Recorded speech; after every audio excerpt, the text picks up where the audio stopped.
Let's podcast alongside Joe Giglio. I'm Joe Ovius. We are inside Eford Studios in downtown Raleigh. Thanks to Empire Properties and thanks to Copiers Plus. Check them out online at copiers-plus.com. Print management, document management, get everything you need to the cloud. And in our case, they give us what we need: a Christmas party, an office Christmas party. We don't have an office Christmas party. It'd be kind of silly if you and I had an office Christmas party. But we get to crash a corporate champion Christmas party next Thursday. I'm excited about this, Joe. What if we did one like the NNO does on election night, where we limited the number of slices of pizza that you could have? So what if we just bought like a whole thing of pizza and we just sat there and said, nope, you only get one slice. I'm sorry, what? Oh, yeah. I'm sorry, excuse me, what? You want to get the people going. Ask them about the rationing of election night pizza. And then, of course, if you want to get the sports people going, like, oh, you did something on deadline? Late. Yeah, you worked late on a deadline? Wow. And it was results-based, and we didn't know what was going to happen. Whoa. I am familiar with that dynamic where the non-sports people at a news organization on election night want to like give themselves a party because they did something a sports person does 3 or 4 times a week, especially during the busy parts of the season. A little scarring there for you at the beginning of this party. Because you know why? That's really coming out. Anyone can podcast on a Monday, sir. But not anyone can podcast at a parade. Big shouts to us. Yeah. We did it. We did it. My favorite part of it. We'll have to do it again next year. My favorite part, like our people at State of Beer were like awesome for us. Like that was really cool. Oh, yeah. They're chill. So very busy. Yes. And to give us the space they did is amazing. But in true OG gerrymandering fashion, there was a light pole and a tree in the middle of our shop. What are you going to do? And I'm like, hey, you want a clean view of Hillsboro? Yeah, but you could find one of those. You want like the Uncle Joey prison bar view of Hillsboro? We got you on lock. Well, a couple things. The original shot was just of the tree. Okay.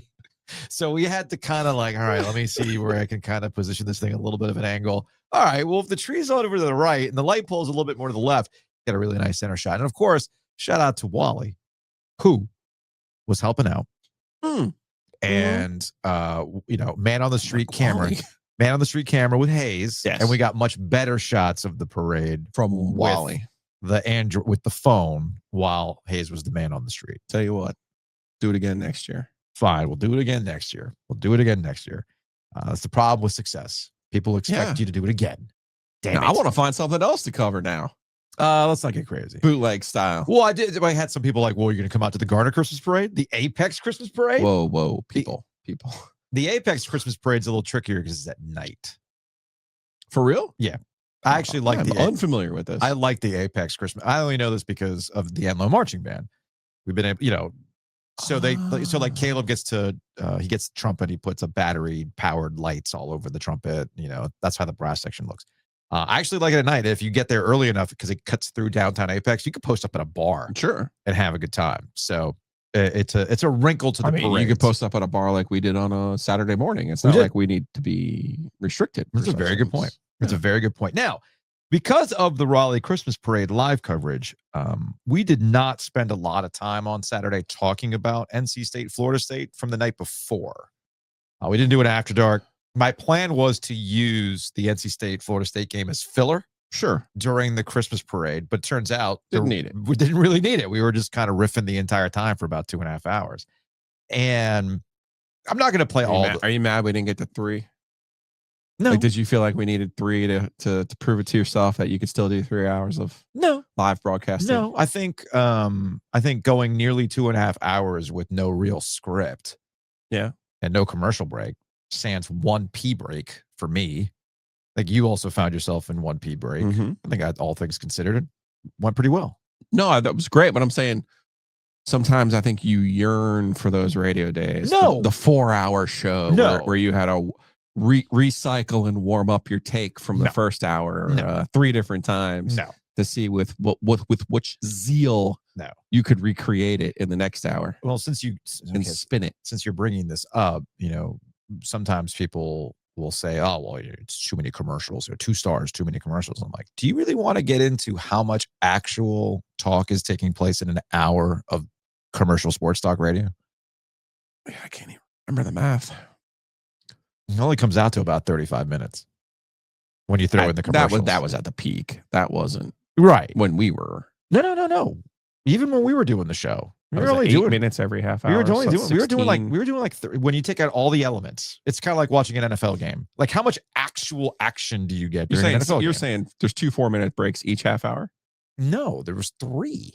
Oh, okay. There's 3 in that because you had the 20, the 40, and the 55. Yeah. And then you throw all the other elements that are in there, like the traffic and the weather and then the billboards and all this other stuff. When you actually get to the meat of it, you're only getting about 30 to 35 to 40 minutes of actual sports talk in an hour. I need you to stick to sports. Straight up sports. Straight up. Where's our sign? Straight sports. Well, speaking of straight up sports, I went back to the OG sports phone. And I think I played some of these during the parade, but I completely forgot and I blanked out. And it's not like the parade coverage ended up going in the podcast form. So if some of these are repeats, I mean, it is what it is. But let's go to the OG sports phone because it does set up, Joe, for rivalry week. NC State and North Carolina on Saturday. We will have an After Dark on Saturday night. 7:30 kickoff because it's the ACC Network primetime game. It's supposed to be in the 30s. I am not looking forward to this portion of the programming. When we did an After Dark from the breeze through, it was in worse conditions, was it not? I don't think so. It was cold that night. Was it? Oh yeah, it was cold that night. I think you'll survive. Do you want me to join you at the tailgate on Saturday night? Yeah. Well, maybe we'll get some stage lighting or Is something. the Wi-Fi good enough? Because I ain't doing anything. Starlink. I'm not doing anything on Saturday night. Starlink. I don't need to be in the game. Steve has us covered. All right. You know what? Fuck it. Bring it on the road. I'll be there. Let's go to the tailgate. Should we get a light? How do we get a light? Oh, we can find lights. Okay. I'm not worried about it. And if it happens in the dark, it happens in the dark. Okay. Well, the only one program is allowed to be built in the darkness. It's true. It's Jake Ticker's program. We can't take over that. It's Jake Ticker's program. All right, let's go to the OG Sports phone to kind of set up where we're at with NC State and North Carolina. The thesis of today's show really is none of these fan bases are all that happy with their coaches, but they might be united in one thing and one thing only, and that is to embarrass Bill Belichick. But let's go to the OG Sports phone. 919-444-2211. Call the OG Sports phone and curse or don't. All right, this came to us from a 919. Man, I'm coming out of that NC State game. And, obviously go Wolfpack and all that. Another week where I really can't throw shade at Dave Doeren, even though I want to and probably will. But, holy shit, did Dave Doeren just have the god of football and luck just kiss his ass with that last drive of the game for the Wolfpack? How the hell do you get 2 special team just fuck-ups on that level if you're Florida State? Like, that's just 2 wildly different things. Like, that happens maybe once every dozen of games, and that happened twice on a single fucking drive. But, good for Dave Doeren, I guess. Big balls going for it on 4th down and cashing in with your best player in Joe Lee. I'll celebrate this one, but, I'm still probably praying on your downfall, Dave Doeren. Have a good night, y'all. So this is a theme. This is a theme that I'm getting on the sports phone. Here's another 919. I may be a bit too drunk. It may be just euphoria sitting on my back porch in 60-degree weather with my golden retriever, but I'm not afraid to say it anymore. 7-5, assuming, oh yeah, you can hear him. Assuming we can beat Carolina and finish 7-5 heading into the bowl game, I'm going to consider that a successful season for Dave Doeren. On to basketball season and real expectations will wait. But thanks, guys. Love the show. Oh, real quick, since you brought up basketball, NC State basketball is in action tonight or this afternoon. Oh, this afternoon. It's a matinee in the Maui Invitational, which is on life support apparently. But hey, NC State gets a trip here, playing Seton Hall. We have a Reckoning Alert Day. We do. The Reckoning Alert Day today is 23. 23. I know most NC State fans have forgotten that NC State went to the NCAA tournament in 2023, but they did. Mm-hmm. They did. Also, well, no, I got it wrong. Oh no, screwed up my own bit. Reckoning level day is 18. 18. Okay. Yes. Again, because NC State did go to the tournament in 23, but they also went in 18. Okay. Which everyone's forgotten because, well, Kevin Cates was just no good. But in 2018, his first season, they played Seton Hall, and they lost 94-83. So today is a Red Reckoning level 18 for Will Wade to pay back the 2018 NCAA tournament loss to the Seton Hall Pirates. Got it. All right, let's go to another 919. All right, say what you will about Florida State beating themselves. Say what you will about all their mistakes. I gotta say, as a State fan who has harped on Doeren forever, it was really refreshing to watch them go for it on 4th down. Not do the smart thing and kick a field goal and make it a touchdown and rely on your defense, but they did the gutsy thing and said, we're just gonna fucking win it here. And damn, it felt good to actually see that because we haven't seen that in a long time. All right, and one more. Well, I was gonna say, isn't it funny? It's always the little things, right? Mm-hmm. Like after 13 years, people have their opinion of Dave Doeren that they have of Dave Doeren. It's not changing, right? But for so long, Dave has been so conservative that he's trained the fan base to be like, ugh. Like the Maryland game back in 2022 when they went and played in the bowl game down in Charlotte at the Duke's Mayo Bowl. And it was like, well, let's kick 4 field goals because A, Chris Dunn can become the leading scorer in ACC history. Oh my God, everyone's going to know that. Yeah. And then B, we could win 12-9, 12-10. And it would just be this amazing way to show the culture of our football. 1 pack, 1 goal, kick field goals, and play defense. You sound very fired up about that. What you're describing. All of a sudden he's aggressive, and you're like, "Hey, yeah." Now, did you see his response? Like, that was actually pretty cool. You're describing, I believe, both of our 17-year-olds currently in that, like, hey, I got a C. Hey, you know what? Good. All things considered, I'll take it. Given the other results, I'll take you that. got a C. That's a win. Way to go, Jackson. Way to go, Caleb. You got a C. All right, one more sports phone call. What's going on, fellas? Calling in from a porta potty outside of the stadium. All I can say is, damn you, Dave Doeren. Damn you. So I thought that was probably the best calling in from the porta potty at the end, calling in from the porta john, saying, "Damn you, Dave Doeren." And this is where I'm going to need your help. What? Do you really? You've been here the whole time, you know? Well, I think where I'm at, with this. What am I? Do you really think the outcome? I guess this is why I'm getting annoyed. Do you think the outcome of the Florida State game, win or lose, would have any bearing, any effect on Dave Doeren's future at NC State? No, I do not. Okay.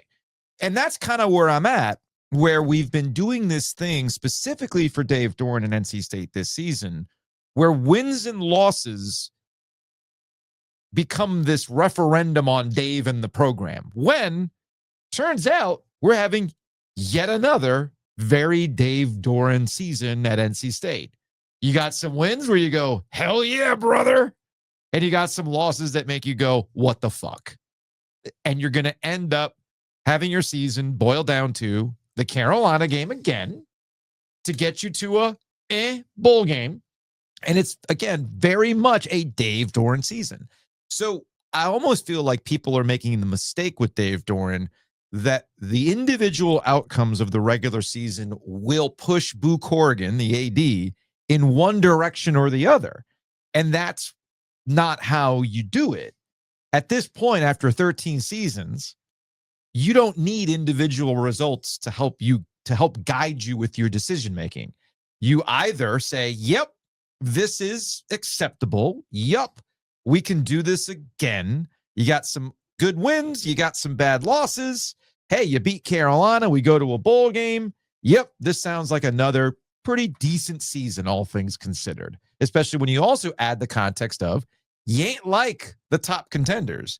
You ain't like what's going on at Texas, Ohio State, Alabama, Georgia, etc. You're not even Clemson. You're not even Virginia Tech, where they have a singular focus on making sure that football is good. And you see that. They finally got to that point, but it's there with James Franklin and then the Hokies, right? So you see where I'm kind of like, come on, guys, are we doing this again? It's on Boo Corrigan. This is not about Dave Doeren anymore. Oh, so stop focusing on Dave. Yeah, the only way Dave's not back is if Dave decides he doesn't want to be back. So all of that was a ramp up to say, stop focusing all your angst on Dave. Dave is what he is. It's like you and me in our respective marriages. Hey, man, Jess knows what Joe Giglio is about. Hey, man, Kelly knows what Joe Ovies is all about. I hate to go third person, but you see what I'm getting at? I mean, I've been with Kelly for nearly 30 years. Like, hey, man, this kind of is what it is at this point. Just like you and Jess. Let's not expect any changes. I mean, you can still evolve as a human, sure, like with the fourth downs, right? Right. Hey, you evolved a little bit. Cool. Okay. So you see where I'm getting at? Like, you're expecting something different out of Dave, or you're expecting something like, it's just like, hey, man, it is what it is. So either you're cool with it or you're not. And we've set that aside. But ultimately, the person who decides the direction of the athletic department and what the expectations should be, and getting everybody in that buzzword alignment, is on Boo Corrigan, the AD. And I said this on Thursday, or maybe it was in the mailbag on Friday. I said, the worst thing that could happen for Boo Corrigan is for Dave Doeren to do yet another Dave Doeren type thing and put it back on you. Dave doesn't seem interested in doing anything. He keeps saying, I got 4 more years left on my contract. And that is brilliant strategy by Dave Doeren to put the onus on Boo, the AD. Either you're cool with it or you're not. And if you're not cool with it, pay me my contract and I'll go out to Montana and I'll have my fish and bait shop. Well, he's got his place in Virginia. Oh, there's that too. I would just say this. I actually would take it a step higher. I don't think it's on Boo Corrigan. I think it's on Kevin Howell, the new chancellor. Okay. I think that's where the direction has to come from. Okay. And as we saw in basketball, and again, there will be people, like Brian McMurray, who would say to me, hey, it's not just $12 or $14 million, Giglio. You try coming up with $12 million and say it's just, right? Do you make any money on the podcast? I mean, we're trying. We ain't making $12 million. You try to do that. So I get it, but Brian McMurray was obviously motivated to push. Brian McMurray, textiles genius. I didn't realize his patent was in mesh. I believe it has to do with medical mesh. Oh. And that is where he made his money. I did not realize this. So I learned something I know that. Saturday night or Friday night. I had a very educational and eventful Friday night. That's for another day, though.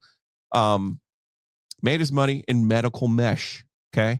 So he's got a bunch of it, and he decided, you know what? I really want NC State basketball, men's basketball, to be at the level when I remember when I was in school, when I was growing up, competing for Final Fours and national championships, and being able to talk my junk with my Carolina and Duke friends. Yes.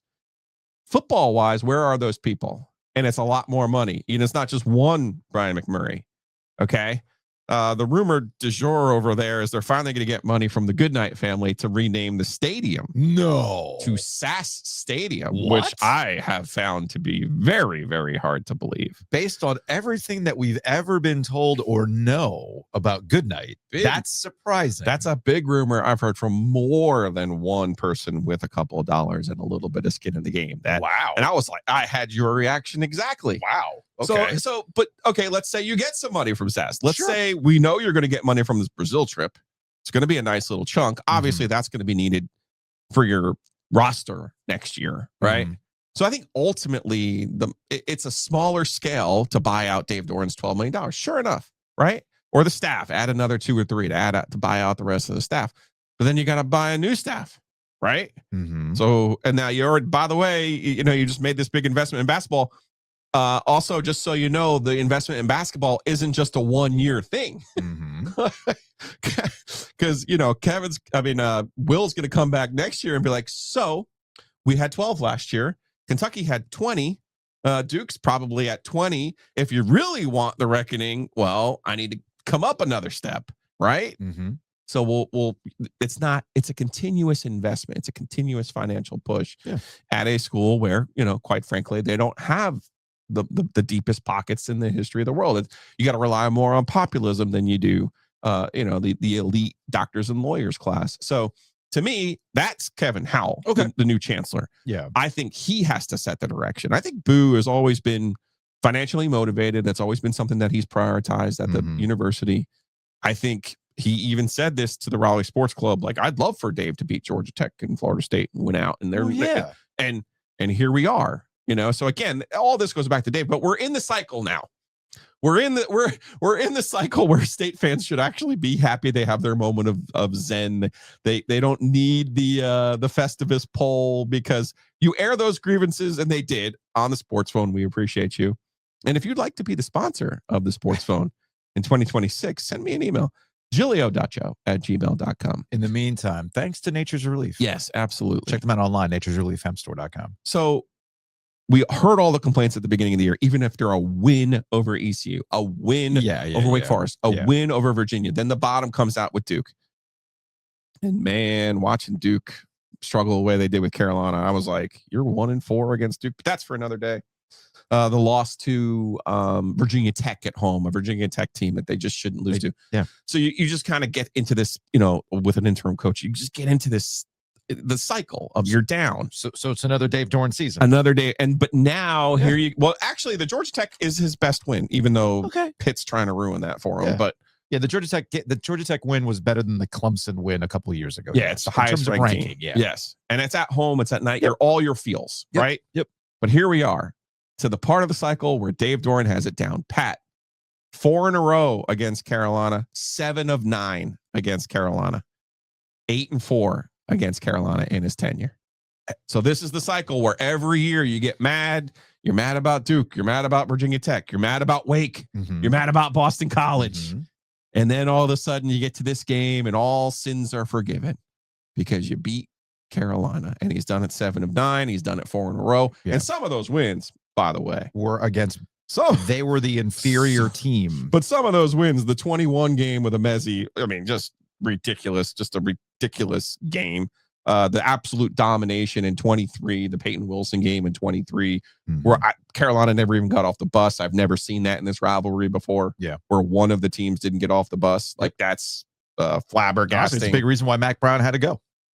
Yeah, well, he lost 4 in a row after owning them. You got to go in Mac Brown 1.0. So here we are in the cycle, and at some point, you have to make peace with who Dave is. At some point, you think after 13 seasons, don't get yourself caught up in the cycle. That's my question. I guess that's why. Am I making sense? You are, but when you're saying, what are your expectations as a state fan? When you say Ohio State, Alabama, Georgia, obviously you're not that. No one is in the ACC, not even Clemson. For instance, you sent me this clip from, I guess you were on the toilet going through your social media stuff. Now stop.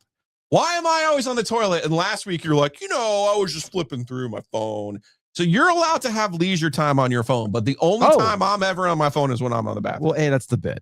Okay. That's first and foremost. It's called a bit. Joe. This is good. Okay. It's called, number 1, it's a bit. This is really good. 2, when I was not arguing or just having engagement with some Carolina Hurricanes fans yesterday on Blue Sky, I was on the toilet. I just want to let you all know. So just if you want full disclosure, all those, if you go to my Blue Sky and you see my back and forth with some Canes fans, I was on the toilet. So now we're going to get into, this is from Iowa. So who is this guy? B, why don't you get fully suited and sit in front of a fireplace and drop bars like this guy, Joe? Well, I'm not there yet, but here's the thing. Dave's hero is Kirk Ferentz, who's never won anything and does it by punting and playing defense and kicking field goals. And then you have Carolina this year, who Kirk Ferentz, worked for Bill Belichick with the Cleveland Browns. So they are, as Chip Patterson said, Argyle, Iowa. So could there be anything more appropriate than an Iowa take to break off here? So the setup here is you're an idiot if you think Kirk Ferentz needs to be fired.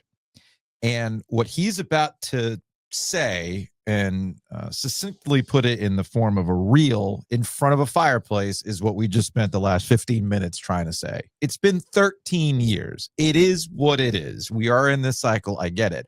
But also understand, hey, man, who do you think you are exactly? An idiot if you think Kirk Ferentz needs to be fired. What world are you living in? How much NIL money do you think Iowa can get compared to other schools? How much cash on hand do you think they have? Since when has the state of Iowa been a top 10 recruiting state? It's not.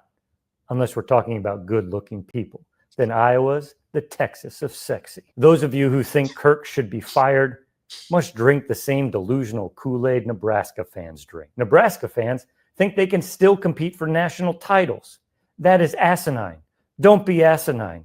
We are Iowans. Be frustrated. Hell, I am.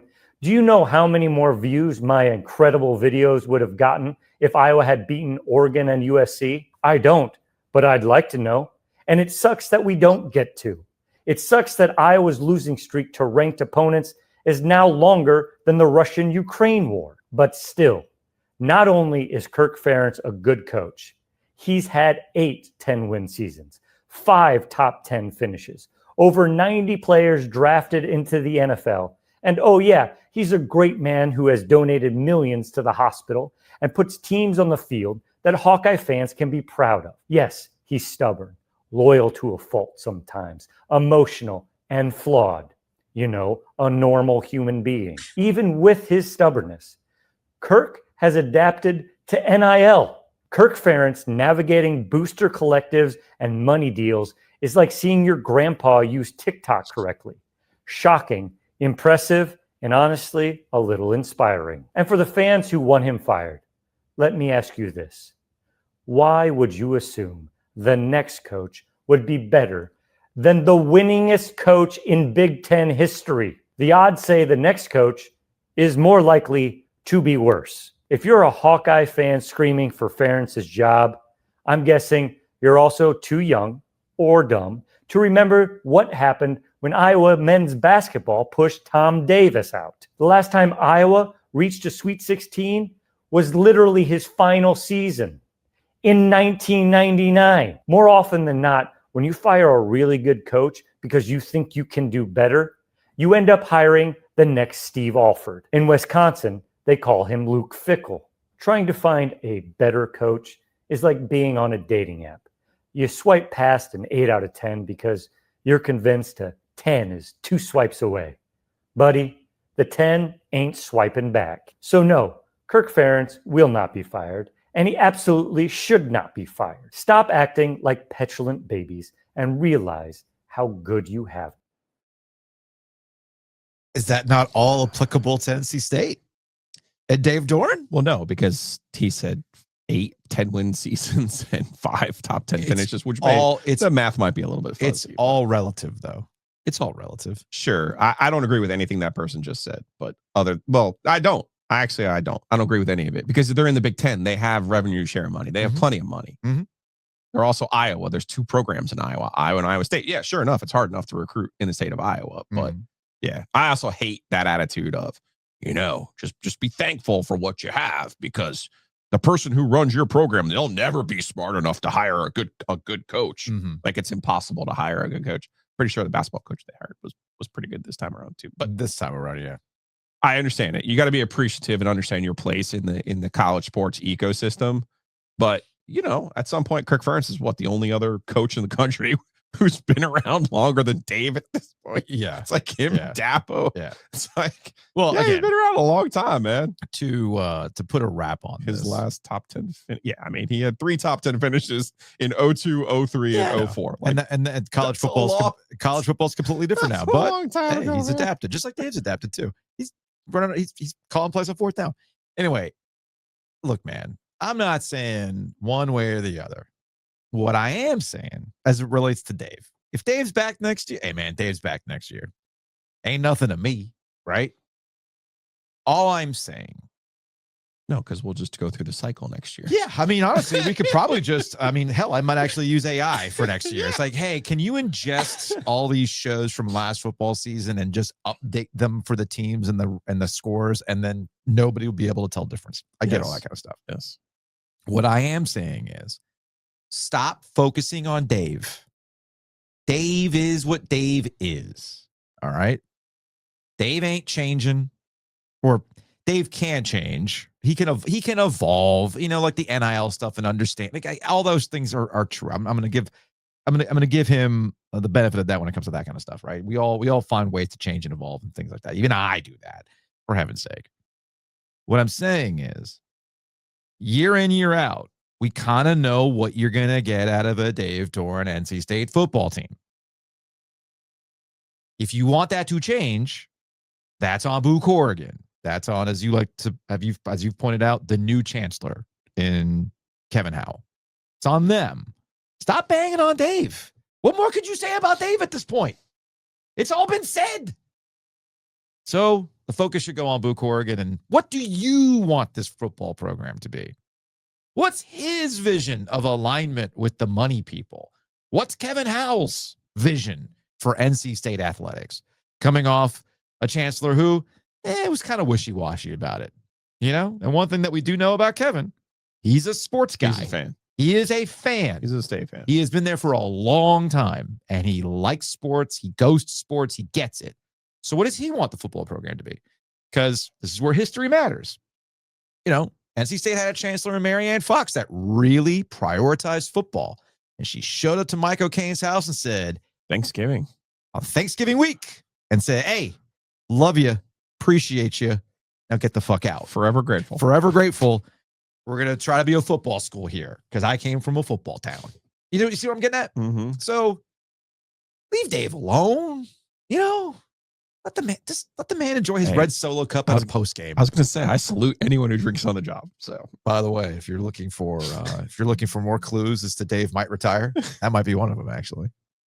Just flouting the red Solo cup at the podium. I mean, come on, dude.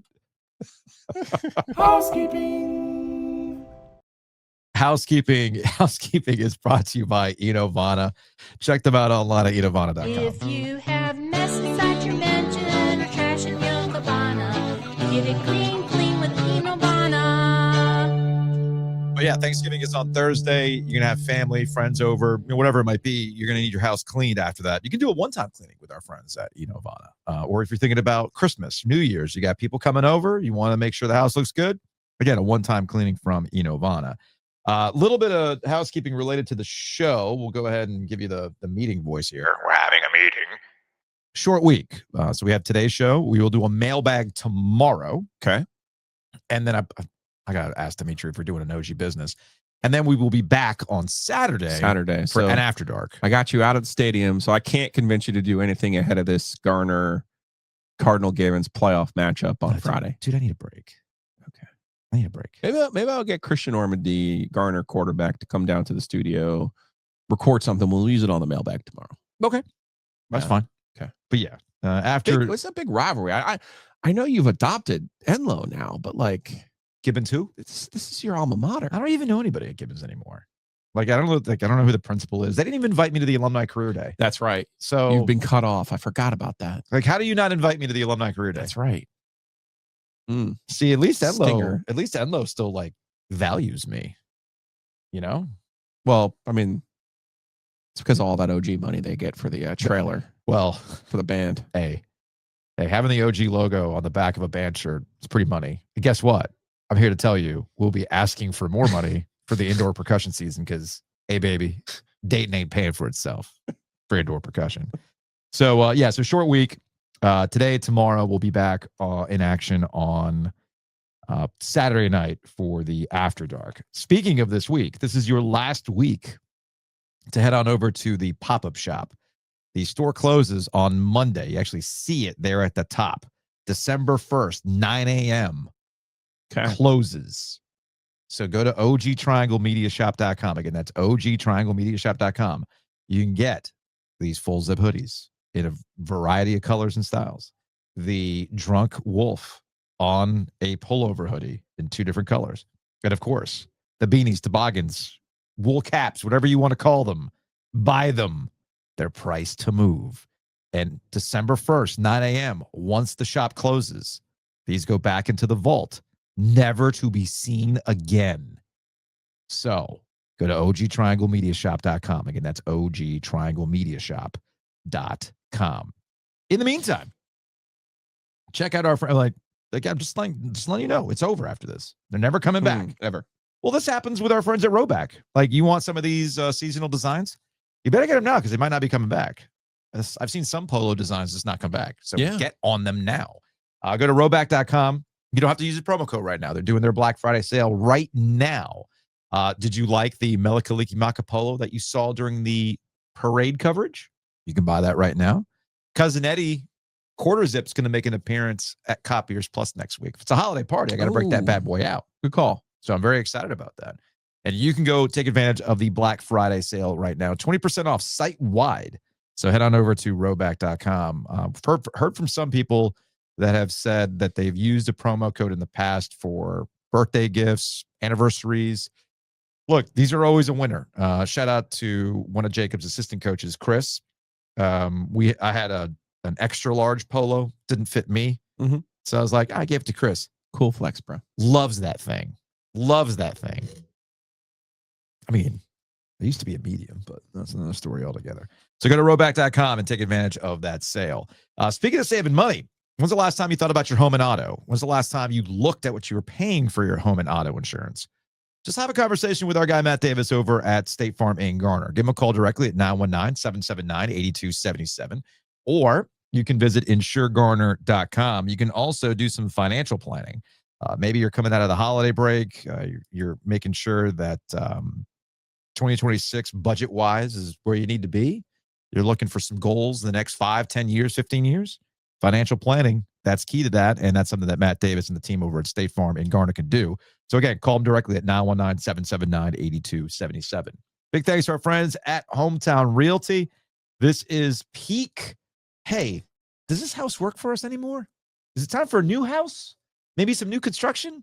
Hometown Realty can help you out with that. So check them out online at myhtr.com. Again, that's myhtr.com. And with family and friends coming into town, yes, you're going to be hanging out the house. You're watching football, but you need to get the hell out of the house.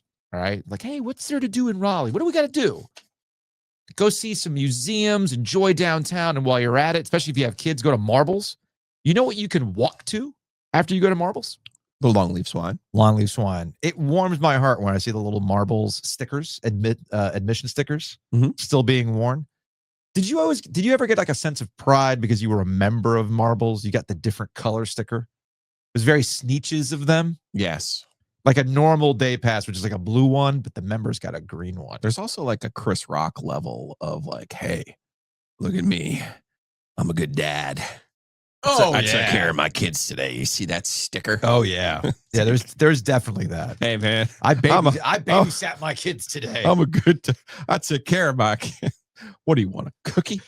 No. Supposed to. No, you want barbecue. That's what you want. So after you're out there being a good dad, flexing with your marble sticker, take them on over to Longleaf Swan. You want a red Weller? Well, there you go. You've earned it because you actually took care of your kids that day. Good for you.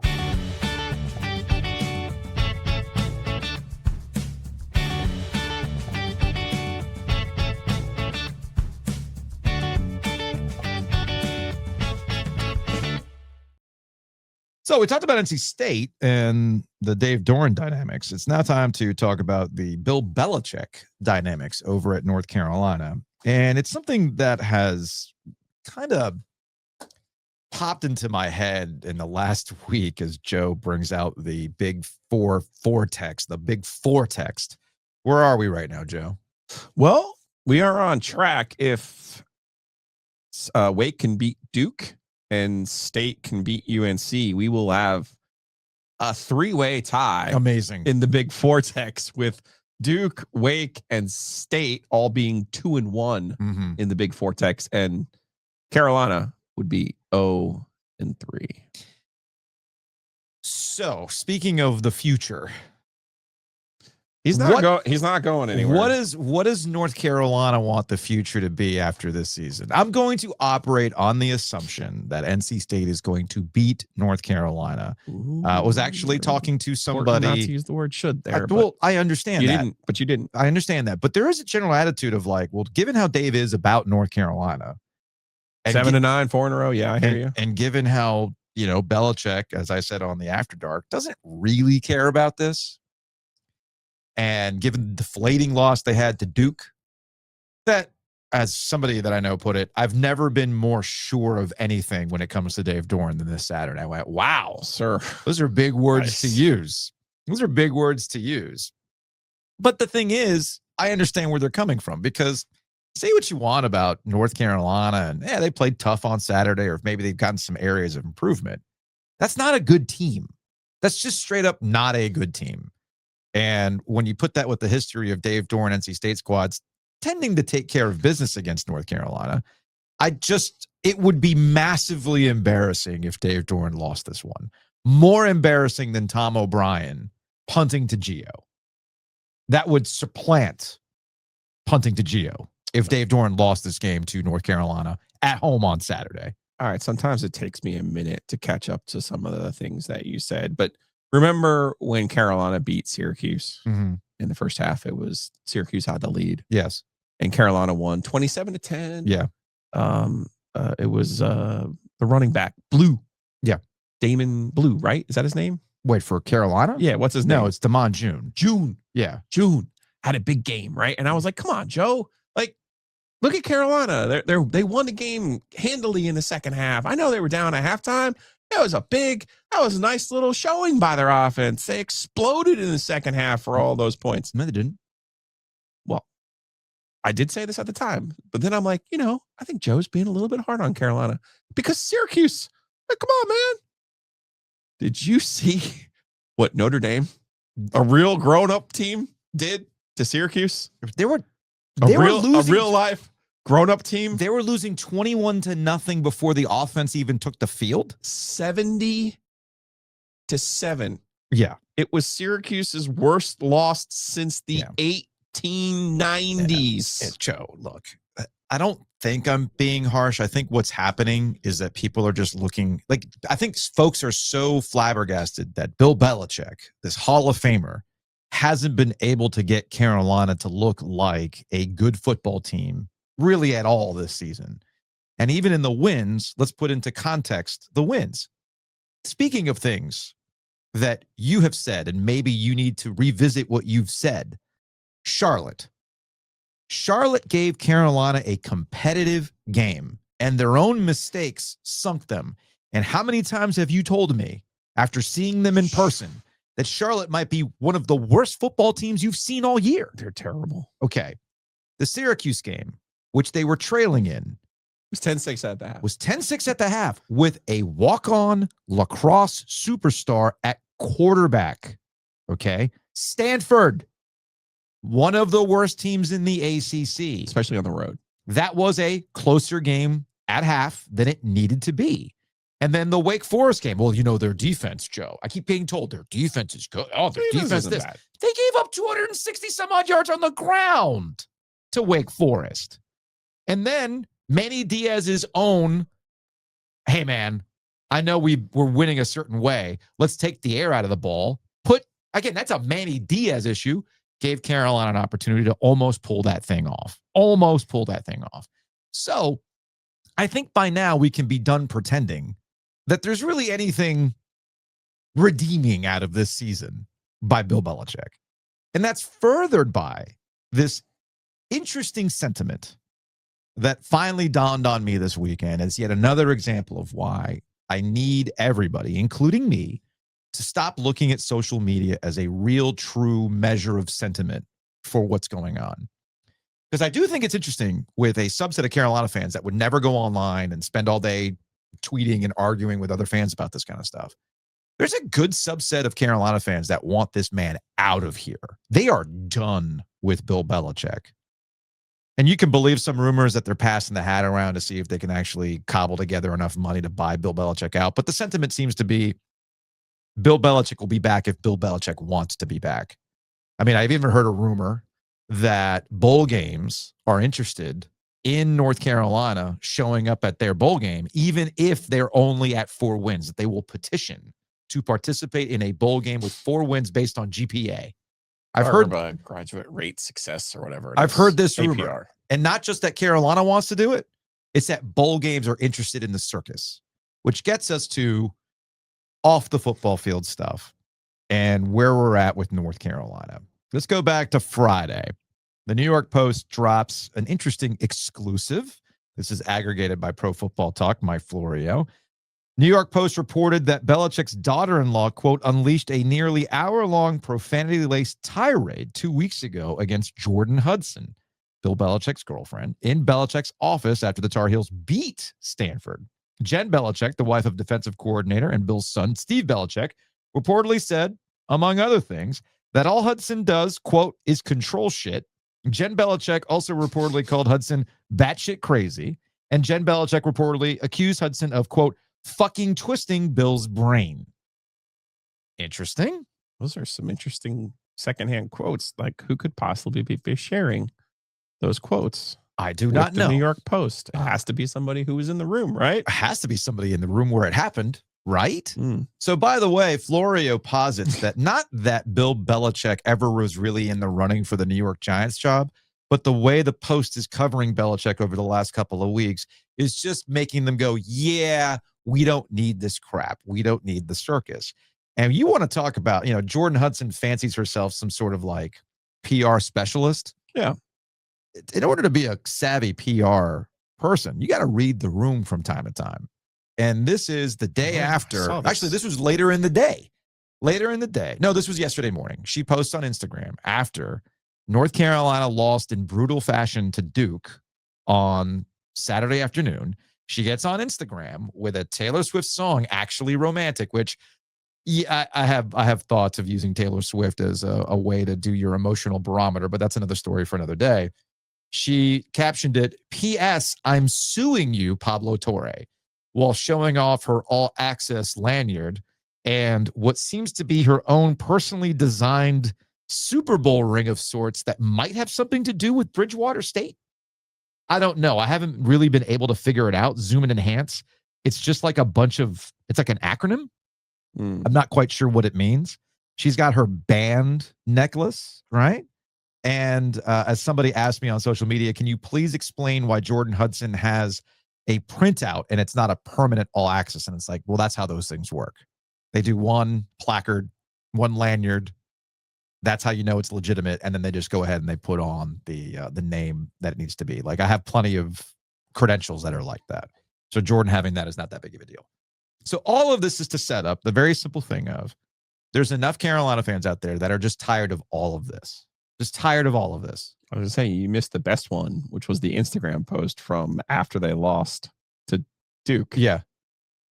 From Jordan. Yeah. I've loved supporting Bill Belichick at his adult all-male football league competitions this season. Oh. Until next year, Keenan, kiss emoji. Yeah.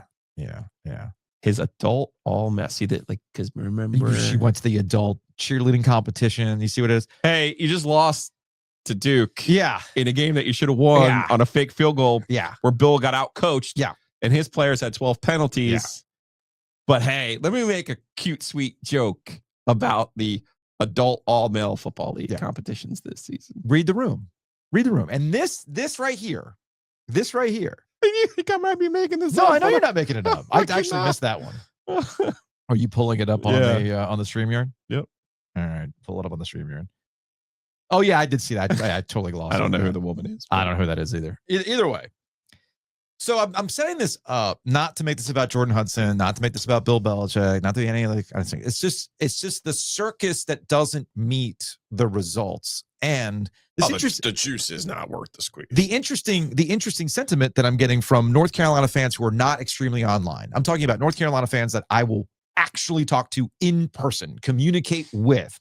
I'm at a hockey practice game, whatever, talking to another Carolina person. And the sentiment is, man, I can't do another year of this. And I started asking around to people who would know. Like, I thought Saturday night was kind of tepid for a crowd for a Duke Carolina game. It was a gorgeous day, 3:30 in the afternoon. It's Carolina Duke. Why wouldn't you be at this game? Well, it turns out that a lot of people who would purchase these season tickets have been looking to unload them, just looking to straight up unload them. And a lot of sentiment in that if we're doing this again next year, I don't know if I want to be a part of this. I might not renew or whatever it might be. So you're looking at a much more difficult schedule, a fan base that's like, why are we doing this again? If we're going to have another year of this crap, I don't want this. So it kind of created this interesting sentiment of, hey, in any other year, I would never want to lose to Duke. But damn it, when they were up 24-10 and that became a game, I was mad. Actual sentiment that exists with Carolina fans. Yes. And then now we've got the Predator meme of two muscles clasping hands, and it's State fans and a subsection of Carolina fans with a mutual, we want to embarrass Bill Belichick.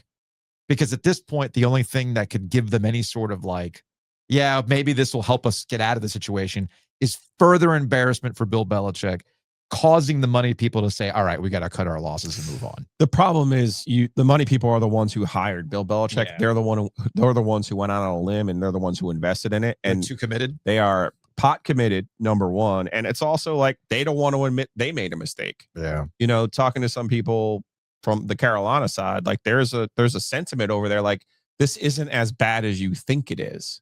That the media is making it out, in the social media is making it out to be more than it really is. And that actually in the building, you know, like they're doing their job and they're putting this thing together, and you'll see that, you know, you can't just snap your fingers and turn things around in college football. It's got to be a whole process. Yeah. So they're stuck, just like State stuck. They get to run these parallel tracks next year. One starts in Ireland, the other starts in Brazil. Wash, rinse, repeat. Every time we talk about the ACC, it's brought to you by our friends at Bloomin' Blinds. Check them out online at bloominblinds.com. That's inblinds.com. They bring you the After Dark. We had a good time on Saturday doing our After Dark. We will have another After Dark this upcoming Saturday after the NC State North Carolina game. In the meantime, check them out online at bloominblinds.com. That's bloomin, I-N, blinds.com.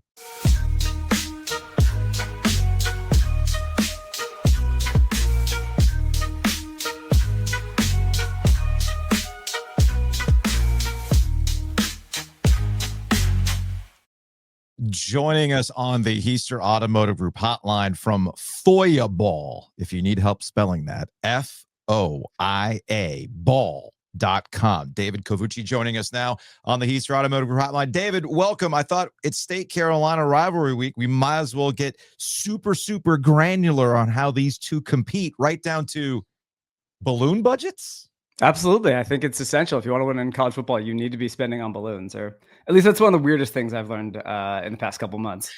So I do know that earlier this year, balloons at post-game press conferences, balloons at these balloon arrangements at recruiting visits, these are not new things for us. I've just never really thought about them. For whatever reason, they got viral after the UNC TCU game, because after they got smoked by TCU, Bill Belichick got to give his press conference at this beautiful balloon arch, and people thought that was kind of amusing.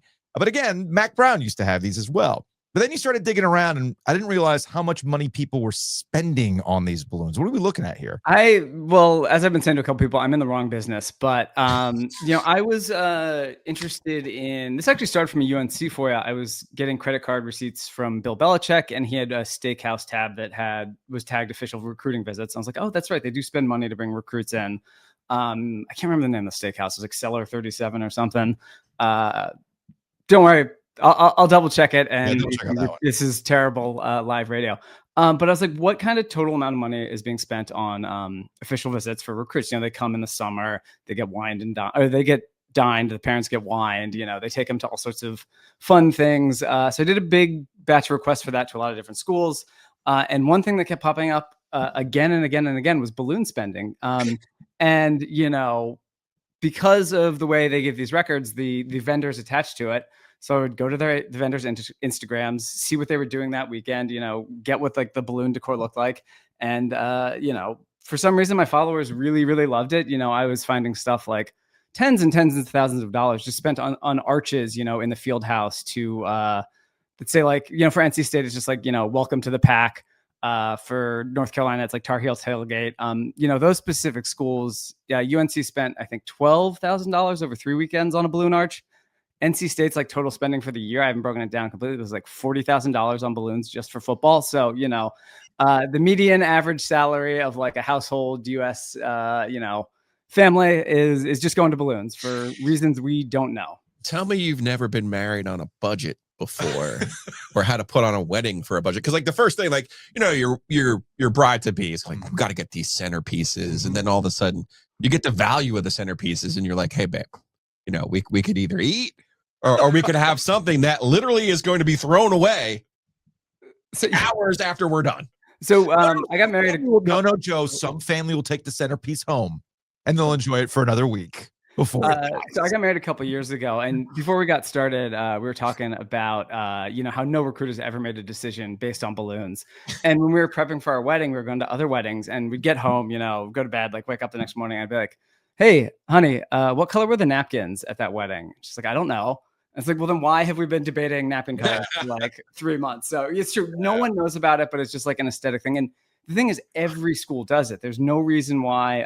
But I recently just sent a FOIAs out to every Division I school to sort of see how much it is. So hopefully we can, get to the bottom of this big mystery and see who's the biggest balloon spender. Especially since they're bringing them to parts of the stadium that have just been redone. Mhm. So it's not like you're taking them to the old, field house over at Keenan Stadium where you're getting changed in a weight room and there's urine and cigarette smoke on the wall. I mean, what recruit wouldn't be inspired by that? David, you're getting me mad right now. Well, my apologies. I'm a guest. I shouldn't be doing that. Fucking balloons. It's like Washington was really big, Texas Tech was really big, Minnesota. I have plenty more, but these recruiting visits, I did a story a couple weeks ago. It's on FOIABall.com. But they try to really show them a good time. So for NC State, they took them to this place called, you probably know it better than I do, Fantasy Adventure Water Park. Yeah, that's out like out all the way out in like Wake Forest area. I manage a youth hockey team, and they had a summer. They wanted to like do summer get-togethers to get the kids together, like team bonding type stuff. And that's a huge spot for like 2 hours. I think it's like $45 a pop, or maybe even more. That's doing something. I'm okay with that. That's doing something. Even the Arch Manning, the exorbitant spending that Texas had on taking him to whatever steakhouse it was for $8 bazillion. Like, fine, okay, cool, but like balloons. Like I said, I'm going to get to the bottom of this. It was very funny because I posted it on Blue Sky, and everyone, the UNC one, I was like, Jordan must have had a hand in this. And I was like, that's actually the one thing she probably didn't have a hand in, because just every school is doing it. They're like, this is such terrible taste, and no shade to the balloon vendor at all, but it's just the same at every single school. She has nothing to do with this balloon spending. Yeah, what I hear you saying is we need to hit up these balloon companies who have this $40,000 contract and start doing some advertising. They need to do some advertising. Yeah, they got that's what I hear you say. Yeah, we need some new 2026 corporate champions. We need some of that balloon money. I would get into this business. Like I was seeing things where it's like $50 like per balloon. It's just like, okay, someone said helium prices have gone up recently, which sure, I believe that, but I mean, I will say they're nice balloons, but it is ridiculous. Now, speaking of Jordan Hudson, you had also FOIA'd UNC for information regarding this Hulu documentary that was scrapped. And this is on your website right now. And you basically got rough outlines for what these Hulu episodes are going to be. And this is not any sort of like knock on you, but I'm reading these and I'm thinking, yeah, this needed to be scrapped. There's nothing interesting out of these. Even just the outlines were boring. So yeah, no, you can knock on me. I was on the fence on even publishing it, but there was no reason to do this show. There's no reason to do this show based on those outlines alone. What I thought was actually really interesting in that was sort of the timeline. Like they sent these rough outlines to UNC. I believe it was Sunday, September 27th. So after whatever game was that, the week of the Clemson game where they got sort of blown out. These rough outlines, they didn't include much at all. It was like interview with Steve Belichick, which I would have loved to have seen, interview with Matt Lombardi, stuff like that. Like it was very basic stuff. But in each episode, there was like, personal moment with BB. They call Bill Belichick BB. And I'm wondering if like that, seeing that was going to be included was maybe what set, Jordan Hudson wasn't on any of these emails. Bill Belichick wasn't on any of these emails, but if they were aware that was going to be the episodes, maybe that was it, because they sent this out Sunday. By Friday, October 3rd. So 5 days later, this was the day before the Clemson game. A reporter from People, I actually got this back in my request, was emailing Everwonder, the studio, saying like, hey, I've heard this documentary has been scrapped. What's going on? And so like something happened that week. Like it was all full steam ahead. And then on Friday, October 3rd, like they were hearing, People Magazine was hearing rumors about it, which People Magazine later got an exclusive on why Bill Belichick dropped out. So you can guess where that source was maybe coming from. Yeah, but that would something be happened that week. So I don't know if it was those outlines, but it was going well until it wasn't. These outlines on your Twitter account, FOIABall, so FOIA, Freedom of Information Act, FOIABall.com. You can find them there. These are just depressing. I mean, seriously, the season's been depressing. No, but I know, but like, come on. These are like BB in office meetings for one-on-one with player. Yeah.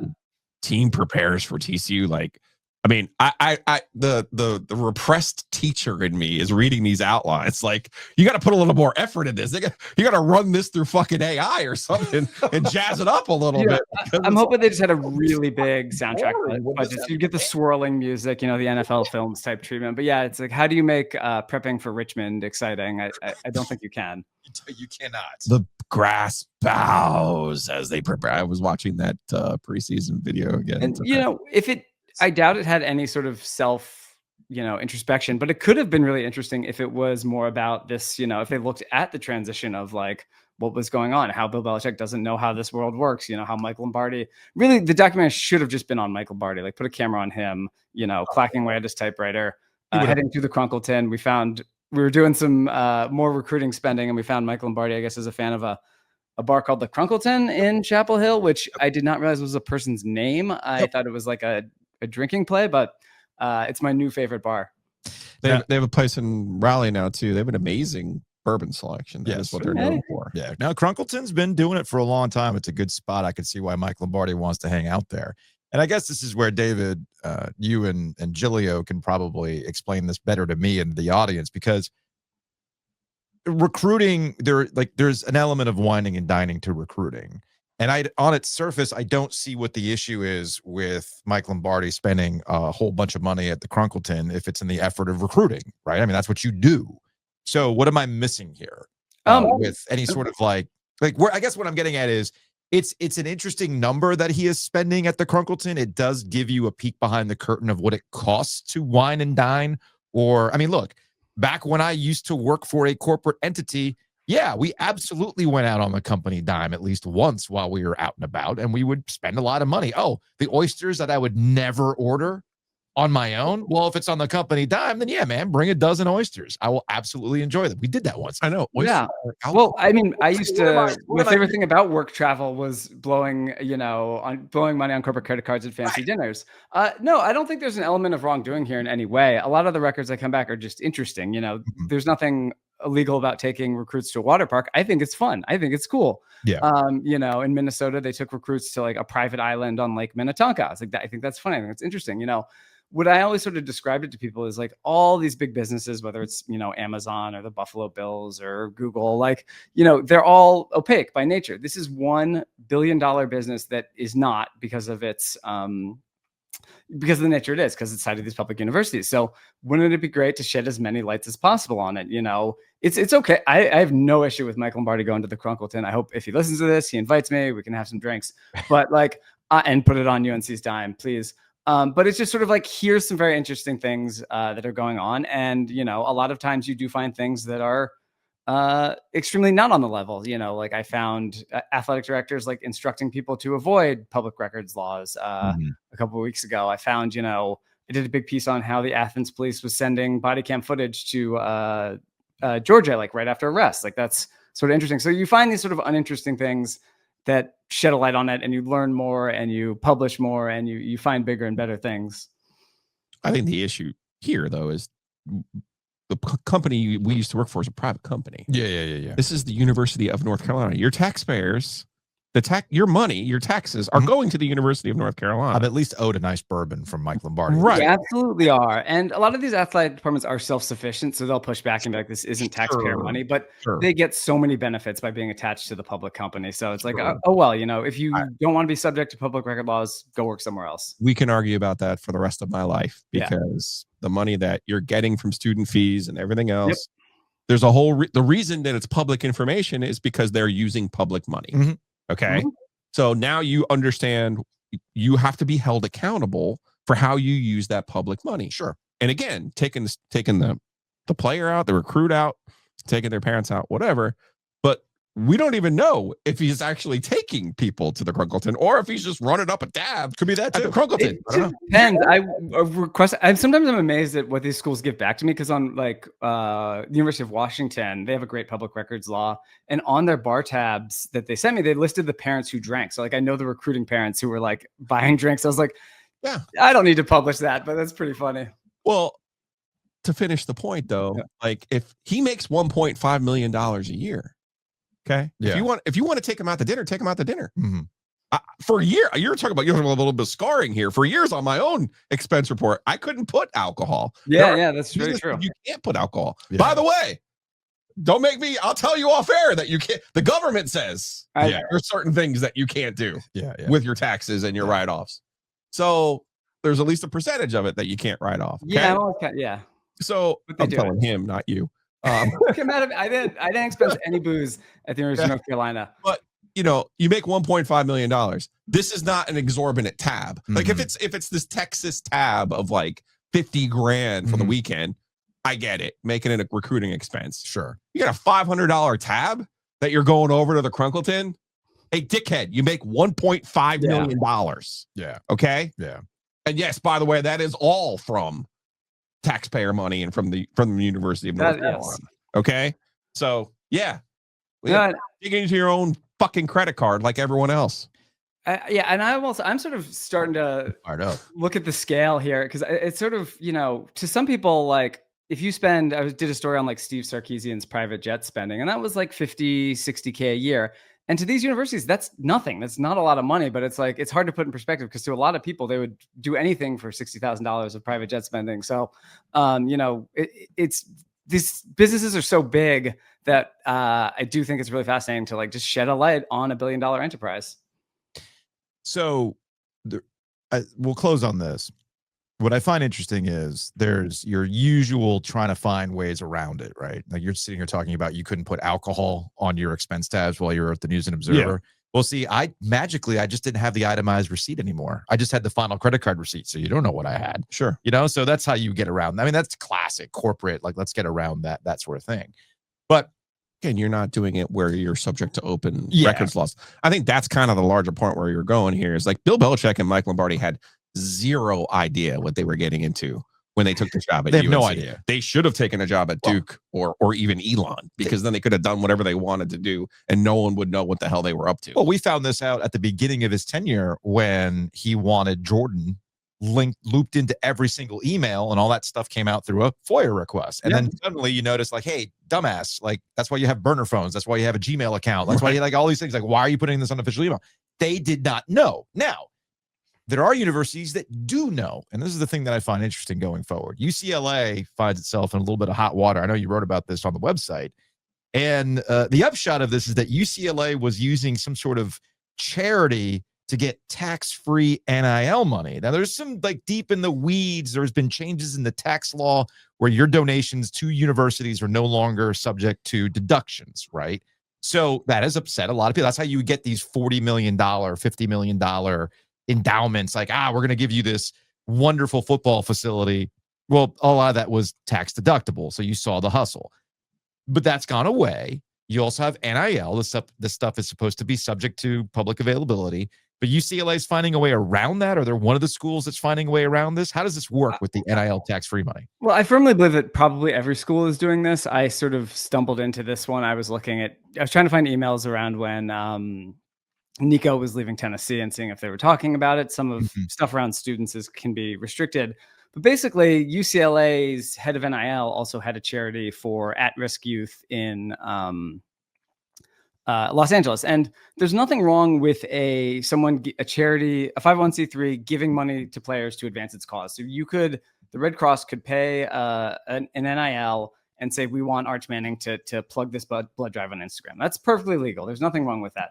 What UCLA was doing was they found a charity that was owned by the same guy who owned their NIL thing. And they said, just send the money here and we will redirect it to the NIL program. It's literally just in the emails. It's like one donor who was redacted, he sent a forward from like his Schwab charitable donor fund and was like, in the email says this is going to Shelter 37, and he writes, forwarding it to him like, FYI, this is for UCLA football. It was pretty blatant, it's really gross. Like, this charity is supposed to be doing tutoring for students, mentoring, stuff like that. And, it just seems to be being a pass through for UCLA football. It got, in 2023, it got $400,000 in donations, I believe. In 2024, it got over $4 million in donations. And none of that money went to charitable works. It all went specifically to the Bruins for Life, NIL. So it's definitely on its face very sketchy. I had a lot of tax attorneys who were very willing to go on record and say this is illegal. And they're not ones who are going to just throw their name on something like that without being very confident. And so my guess is that a lot of schools are doing stuff like this. It just, you sort of have to find where the money is going and suss it out from there. But when the IRS said NIL money wasn't tax deductible, these schools were losing a big sort of way to get money, and they had to find a solution to it fast. And it's sort of, wild, wild west. Why not if you don't think you're going to get caught? And that's that's like a 501c3 workaround, basically. Basically, yeah. Their NIL collective is not a 501c3. The charity is, and they were just, in these emails they were like, get your tax deduction here. And then we'll give it to NIL. And when I talked to the guy behind it, James Washington, I said, I have an email where you say, like, send the money here to get the tax deduction. And I actually clocked it. He paused for 8 seconds. He didn't say anything. And I said, well, did I? And then started talking about like football camps that his charity run, which I don't think they do that either. I couldn't find any. It's pretty blatant. And, it's a pretty big story. I'd love for people to check it out and give it a read on the site. All right, check it out. FOIABall is the name of the website. FOIA ball.com. Look, if the mob can still find ways to make a living with gambling, even though gambling is legal now in most states, hey, man, the universities are still going to find a way that even though most things are legal, with the flow of cash, we're still going to find ways to make it dicey. Absolutely. I'm excited to find out more. David, we appreciate it, man. Good luck finding more stuff. Oh. Thank you so much for having me on.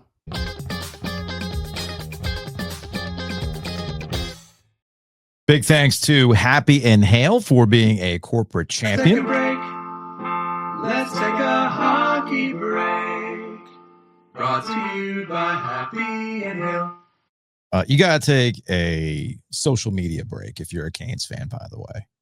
Just take a break. Kind of like Mike Maniscalco. Yes. That might come up in the mailbag tomorrow.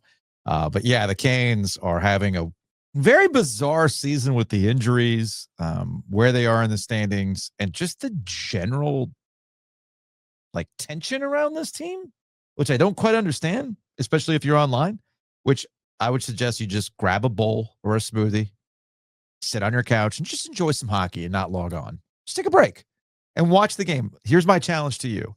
Download the app. It's a twofold challenge. Download the Happy Inhale app. Use our promo code OG25 to save 25% off your first order. Sit on the couch, watch a game, and not go on social media. Can you do it? You're saying there's some sort of brain rot that is associated with social media and the Hurricanes right now? Very much so. Very much so. And you don't want the rot of all that brown food. So you need some greens in your life. So check out our friends at Happy and Hale. Also, big thanks to our friends at Whitaker and Hamer. Check them out online at wh.lawyer. Again, that's wh.lawyer, attorneys and counselors at law. By the way, how is the Whitaker family with the Bills these days?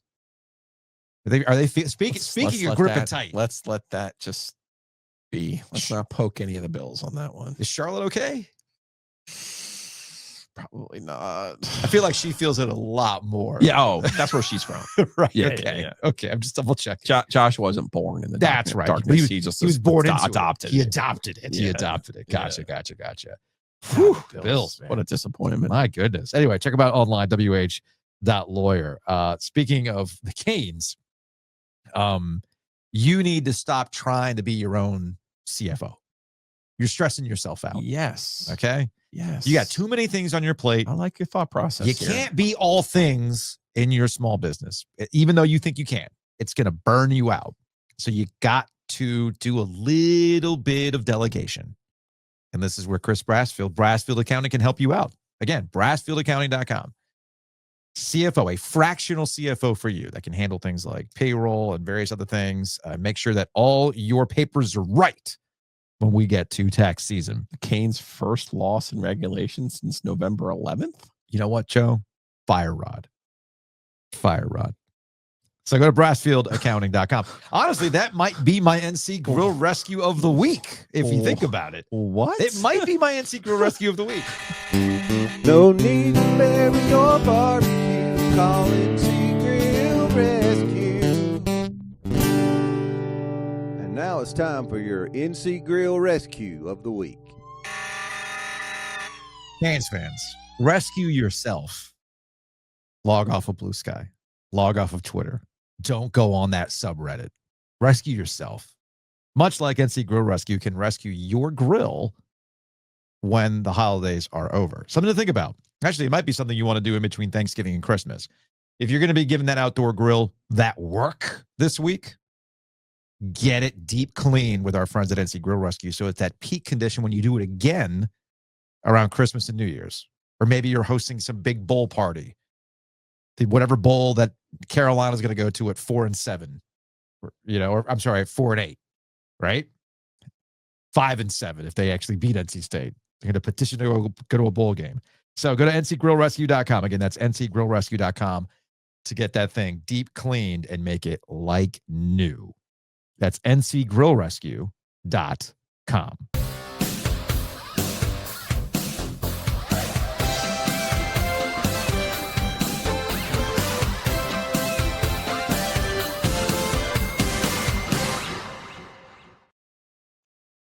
I didn't realize the Panthers were allowed to be on primetime. Bryce Young's first start was, right? I believe we had a pizza party over at Oakwood that night. It was a Monday night game. Monday night football game, yep. Yeah. So it must be the last one. Is that really the last Monday night football game? I believe. Goodness gracious. Let's go back to the OG Sports phone. 919-444-2211. Call the OG Sports phone and curse or don't. All right, this is from a 704. Hey guys, it's Paul. Niners, Panthers, Monday Night Football.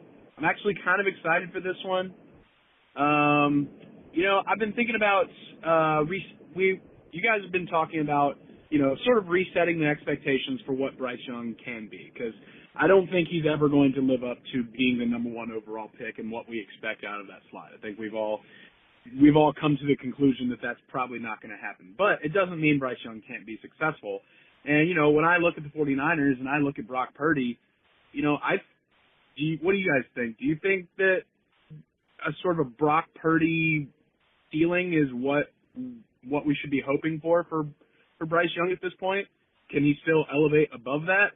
Because I'm not sure. But, if he turns out to be Brock Purdy, I think that's good enough. The 49ers have certainly been consistent with Brock Purdy and have made a Super Bowl. I think he could be Brock Purdy. Yeah, ouch. Brock Purdy was the last pick in the draft. I think we've moved on from Bryce ever living up to first pick in the draft status. So we have to move off of that. I know that's something that we've talked about, and we can no longer use that as the foundational point when we talk about Bryce Young. You're looking for best case scenario now. And if you're looking at best case scenario, yes, it would be something like a Brock Purdy where you have a high priced or something that you invested a lot in, glorified game manager, so to speak. That would also indicate to me that you've gotten really, really good at all these other positions. Your defense has gotten good. Christian McCaffrey's back. Huh. Who knew?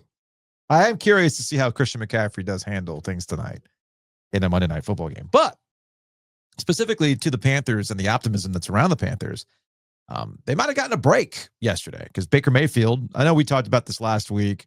Baker Mayfield does not look like himself. It looks like he has been dealing with something. Well, hurt his non-throwing shoulder in the first half of Sunday night's loss to the Rams. The Buccaneers lost to the Rams last night. And then re-aggravated the ailment on a Hail Mary attempt in the second quarter. He did not play the rest of the game and spent the second half in a sling as the Buccaneers lost their third straight. So you're saying there's a chance, because remember, the Panthers have not played the Buccaneers yet. they'll see them in a quick succession in a compacted couple of weeks as things close out in the regular season. Yeah, 2 instant clarifications and corrections here. The game's in San Francisco, so Christian McCaffrey's not back in Charlotte. It's just seeing. Yeah, seeing. That's what I meant by that. And it wasn't the opener in 2023. It was week 2. They played the New Orleans Saints in their home opener, his first home start on Monday, September 18th. So that's the last time they've been on Monday Night Football. Also, with Tampa's loss, as you mentioned, not only do you get to see them twice the rest of the way, they're now tied 6-5 each. So if they were to win tonight, the Panthers on the road at San Francisco, they would be in first place in the NFC South. Like all how we predicted. It's all what we predicted, right? Well, we did say it was a year where they opened with the Jaguars and Ohio State won the national championship and they had a losing season the previous year. All of the Panthers stars, they just took a second, 1-3 start to align. But here they are now for them. Big chance tonight, obviously, against the 49ers and a 49ers defense that's banged up, by the way. Well, wait, banged up. 49ers are hurt in some form or fashion? I know, always. That always seems to be the case when it comes to the 49ers. They always seem to be hurt. Wonder what DraftKings has to say.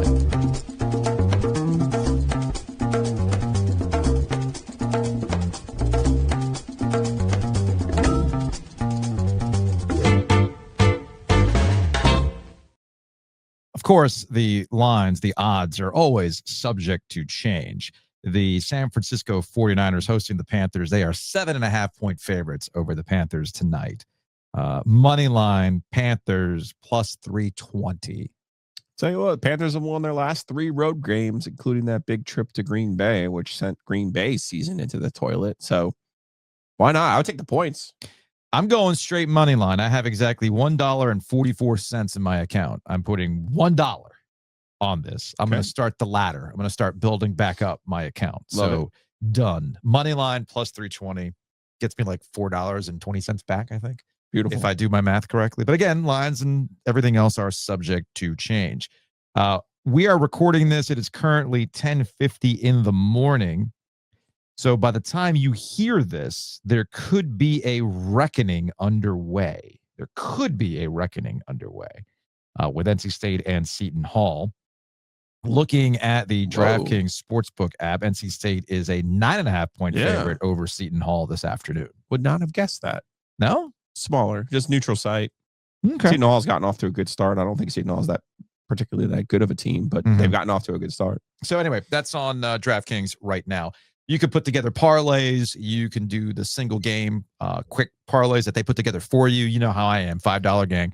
My brother hit it big. I saw his bonus bet. That was nice. Yes, my brother who was in town, he got in on those bonus bets. And we were so Jacob had a hockey game yesterday out in Wake Forest, and we ended up at a restaurant after the fact for a late lunch, early dinner, dunch, if you will. And I forgot which running back scored. Maybe I think it was Derrick Henry scored a touchdown. He was like, it hit. I was like, oh, David. Oh, man. Well, he's in Florida where DraftKings is not available. So he was here enjoying He got to North Carolina. He's like, you know what? Use that promo code. Let's go. So, go check out DraftKings Sportsbook app. Use that promo code OG25. And look, it's Thanksgiving week. It's a lot of hoops. We got a lot of football. We got a lot of time avoiding your family. Or you can bring the family together and you guys can commiserate over hitting parlays like me and my brother did while having dunch on Sunday afternoon. Do you know what the 3 T's of Thanksgiving are, Joe? Turkey. That's for eating. Thanks. Nope. Table for gathering. And touchdowns. Hell yeah.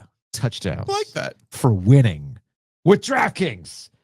DraftKings Sportsbook, an official sports betting partner of the NFL. Every touchdown could bring you closer to cashing in before dessert, before the tryptophan kicks in and you're zonked out on the couch. So with the DraftKings Sportsbook, all the action is in your hands. First touchdown, anytime TD, live bets, every play, every snap, every game counts. When the games get good, the bets get better. And here's the best part. New customers Bet just $5, and if your bet wins, you'll get $200 in bonus bets instantly. So when touchdowns happen, we all feast. Download the DraftKings Sportsbook app. Use that promo code OG25. Again, that's OG25. Bet $5 with that promo code OG25. You'll get $200 in bonus bets if your bet wins. In partnership with DraftKings, the crown is yours. Gambling problem? Call 1-800-GAMBLER. In New York, call 8778-HOPE-NY or text HOPE-NY 467-369. In Connecticut, help is available for problem gambling.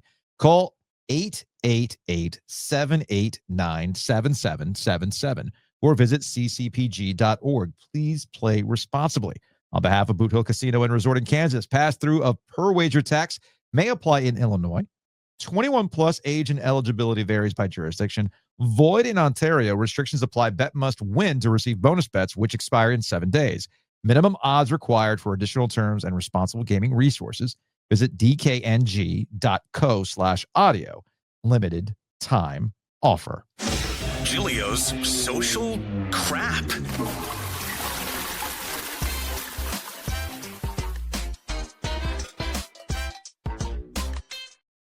So we've been talking about Duke or State and Carolina this week. They play on Saturday, and we've got the OG Sports phone. I have noticed an uptick in stations, podcasts, outlets utilizing the voicemail a little bit more. I have a theory about that, which we might tap into for OG Business this week.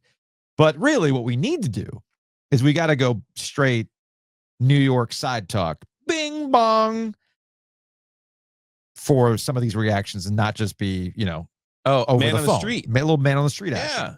So you had sent me this. I mean, I don't know what's going on with Liverpool. I don't know either. But clearly everybody's mad right now in Liverpool. So here's the clip. I do know this. They won everything during the pandemic. I remember that. Yeah. Hold on a second. Again, that's not long ago. I apologize to the soccer knowers out there. I'm just not locked into Liverpool right now. And like 3 hours ago, ESPN, Liverpool's crisis deepens with another defeat. I believe they lost on Saturday to Nottingham Forest. Are they going to get like relegated or something? That's a real team, Nottingham Forest? Yeah. They're not a powerhouse, obviously. Clearly not. Or is there a sheriff involved? Is it a Fox version of Robin Hood that we're dealing with from Disney? Or is it sometimes the ups outnumber the downs? Or is it the Kevin Costner version? Everything I do. Not the Kevin Costner. Everything I do it for the content. Like, for instance, Liverpool fans really, really mad. State fans, Carolina fans, you got to step your game up. Cried when Klopp left, but I'm crying harder now watching this mess. 400 million spent and I still don't know who's playing striker. Klopp asked for rice, they gave him dust. Slot asked for steak, they give him a buffet. FSG ruined me weekends, Onslaught, he's finished. Get him gone. Klopp had charisma. This fella's got a clipboard and trauma. 6 in a row, lad. 6! I can't even look at the telly no more. Every time I see that fella on the touchline with his little notebook, my blood pressure goes through the roof. Klopp had us fighting Wolves. Now we're getting beat by Wolves. He's broke me spirit. I'm sick of hearing, trust the process. The only process I trust now is me processing a refund for me season ticket, Klopp gave me memories. Slot's giving me migraines. I've been a Red since Shankly, I've seen bad days, but this is biblical punishment. Klopp gave us Europe, joy, hugs, passion. This fella gives us PowerPoints and post-match excuses. Slot's got no fire, Klopp used to slap the fourth official, scream at the crowd, make you feel alive. This one stands there like he's waiting for a taxi that never comes. We've gone from thunder to drizzle. What's gone wrong? He's talking about a process. The only process I see is me processing pain, lad. We're getting bullied by Bournemouth. We're getting bullied by everybody. 6 on the bounce at Anfield and he's smiling about XG. I'm embarrassed. Klopp spent 400 mil and he still plays Gomez at right back, It's psychological torture. Klopp turned lads like Robbo and Arnold into legends. Slots turn them into trauma triggers. Where's the identity, Where's the fight even? I can't even sing You'll Never Walk Alone no more without crying, Because now we are walking alone. Klopp's gone. Slots ruined the soundtrack of my life. That's the age of these people is killing me. Number one. Number two, I'm clearly not familiar with Liverpool slang. No. La. I need to start ending. It must be like, dude, guy, la. I love it. Is that real? I don't think that was AI. I think that was real. That's the genuine Liverpool sports phone. And they didn't even curse, really. Did they? No, but like, it almost seemed too script. That they were amazing answers and very specific. Very specific. But I can see that potentially if this guy has a notepad. Okay. Amazing. You said that to me. That's fucking funny. I enjoyed it. But I'm like, is that real? I don't know. I hope it's real. All right. Moving on. What does la mean in Liverpool? Liverpoolian. What does that mean? Like lad? Lad. Yeah, I was going to say a common Scouse slang term for lad. For lad, la. A male friend or person. Gotcha. Used in informal greetings. All right, la. Okay, gotcha. As one of our sports phone calls said, on to basketball season. Carolina fans clearly on to basketball season. Theo Pinson, Raymond Felton talking about Caleb Wilson. Yeah. This can't be the first time they've talked about Caleb Wilson. First time I've seen it. The first time you've seen it. Okay, Yeah. Let's see what we got here. Well, this is what makes Caleb Wilson different at UNC. Wilson is a damn hell of a player. This kid can really hoop. He's top 3. I don't care. Fuck top 5. He's top 3. AJ and Darren Peterson and those guys they're pros. You know they are. We know Caleb Wilson's a pro, but he's still raw in a sense. He has so much potential that he can tap into. His mentality of just like, I don't really give a fuck. I don't care who's in front of me. I need that. I got to see it. You got to show me. And it's on a night-to-night basis. To embrace a school like North Carolina head on and say, we about to put North Carolina back on the fucking map. As a freshman, an 18-year-old to come out here and say and do it, that's different. That's a whole different caliber type of player to me. I'm not going out there saying that shit. As a freshman, hell no. Like, I have every belief in my body I was going to win a national championship at some point, and did. Flex. He reminded me of Marvin. Yeah, he really do. That was Marvin's mentality when he came in. I'm coming here to win a championship, period. Like, whatever y'all need me to do. Run through this wall, dive on the floor for loose balls. Like, Marvin had that type of mentality. Okay. See, when they say it, that was kind of sort of my point, but that's fine. When they say it, what do you know, Julio? That's Jim Harbaugh. What do you know? That's Raymond Felton of the offensive. What do you know? All right, what do we got here? Michigan Golf Live. How the hell do you end up on Michigan Golf Live algorithm? I don't know, but this one was more of like, you know how certain people, I like to say Carolina, if something good can happen to them, it will. Yeah. Maybe Tom Dundon's got a little bit of that Tar Heel in him.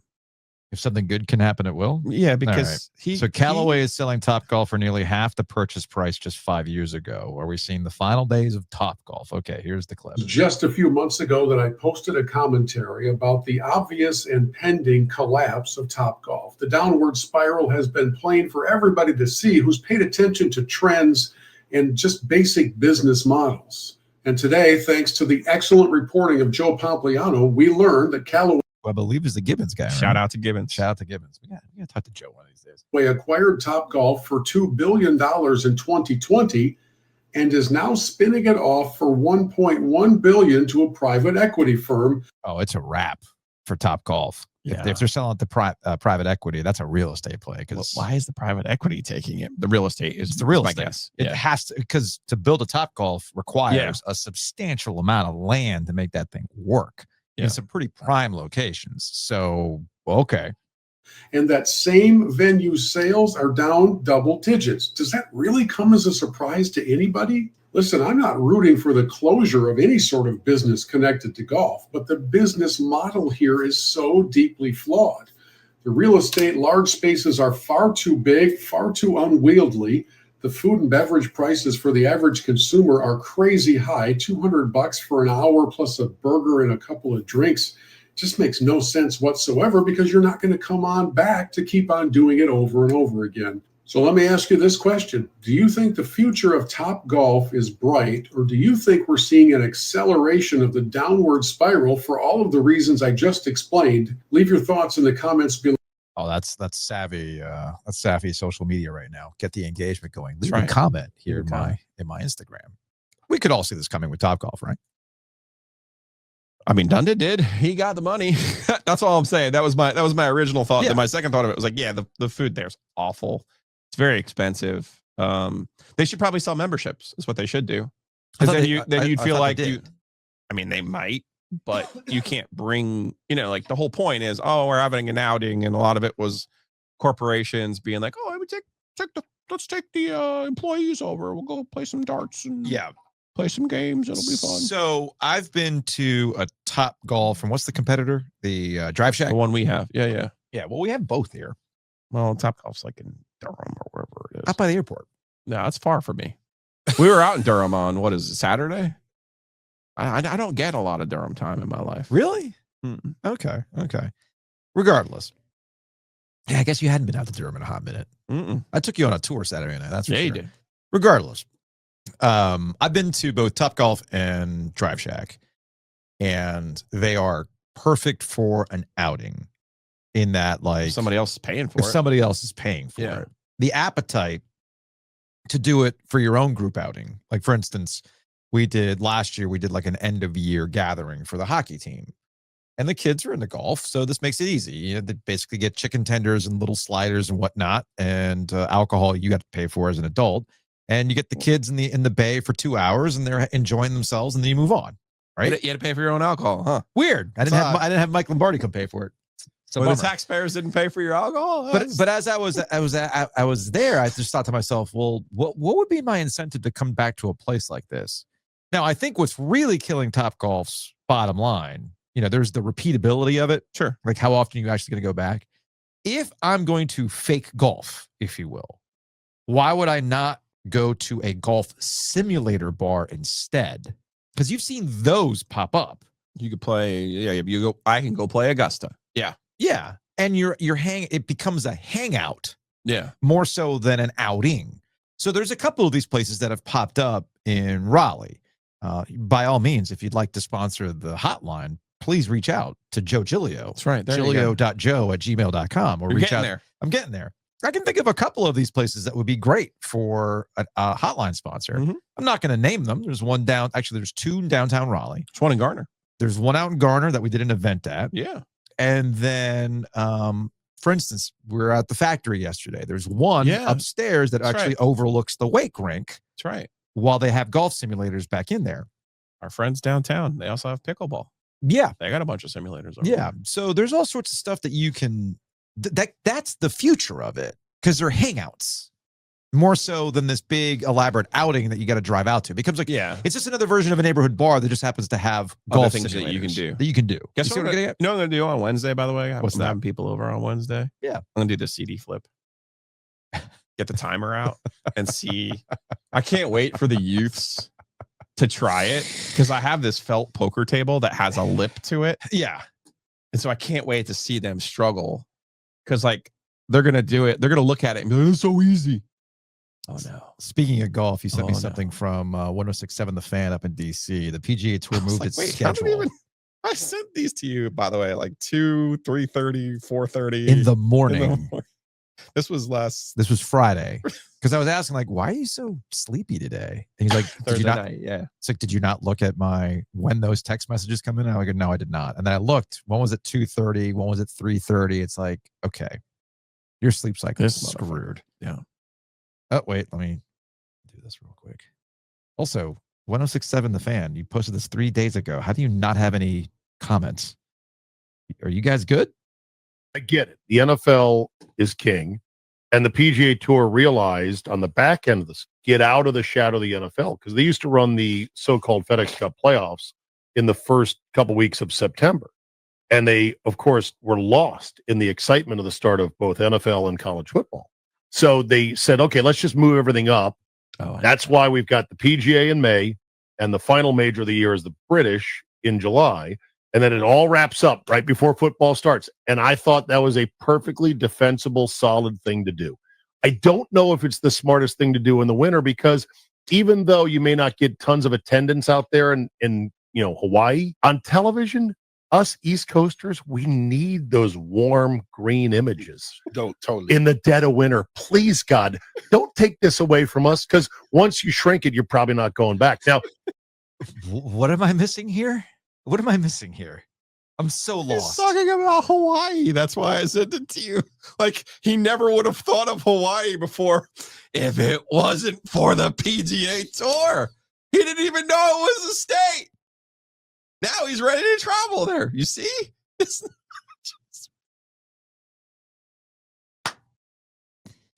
That's the best part about these clips. You got to play them before I remember why I sent them to you. I'll.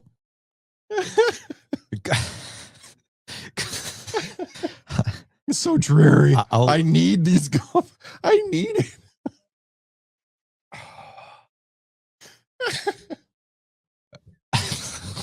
I'm sorry.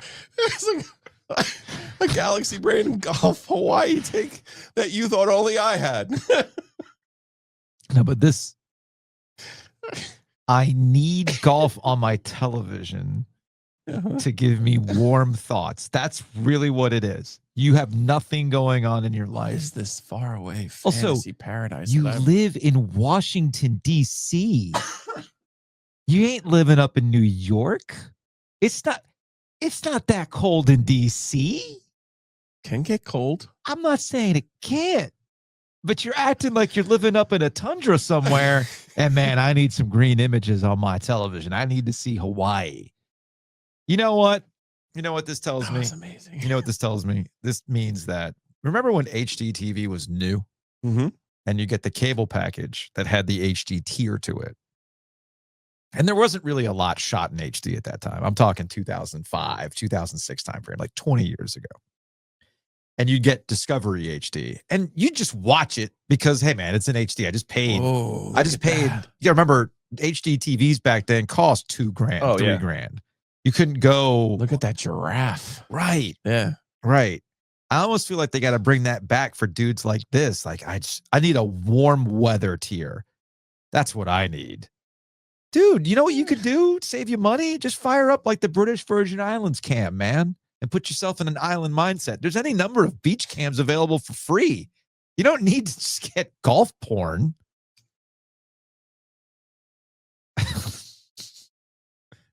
How am I going to feel warm without looking at the green images of golf? Golf, I'll never understand golf brain, man. You enjoyed that one. I'll never understand golf. You broke me on that one because I'll never understand golf brain.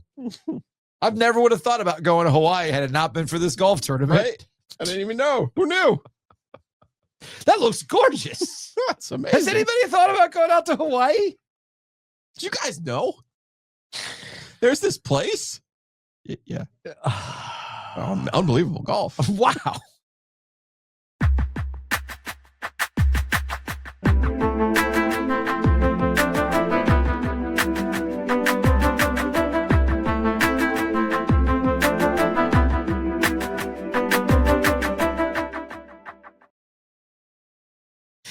I might buy a second home in Hawaii. You know, you should contact if you're gonna be nice. That'd be nice. You know, if you're gonna buy a second home, may I suggest you use our friends Miller Lending to finance it. Don't pay closing costs when you go with Miller Lending. You're not playing some math game that, for the most part, ain't gonna work out for you. Typically, people will refinance for any number of reasons: consolidating debt, home remodel, the rates change. That typically happens about every 4 years. If you were to pay closing costs to get a slightly lower rate, typically takes about 8 years to break even on that. See where the math ain't mathing on that?